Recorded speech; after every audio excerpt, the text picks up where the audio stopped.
தீராத வினையெல்லாம் தீர்த்து வைக்கும் தெய்வம் அவள். போராடும் பாவங்களை பரந்தோடு செய்பவளாம். திருச்சாம்பல் அணிந்தோரை திடமுடனே காப்பவளாம். திருமாலின் சோதரியாம் கருணாக ரூபிணியாம்.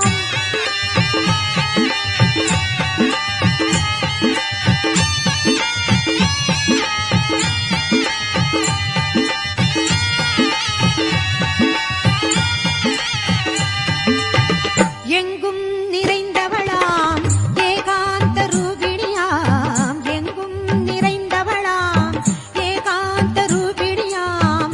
மங்களமாய் வாழ்வழிக்கும் மணிகண்டன் தாயவளாம். மங்களமாய்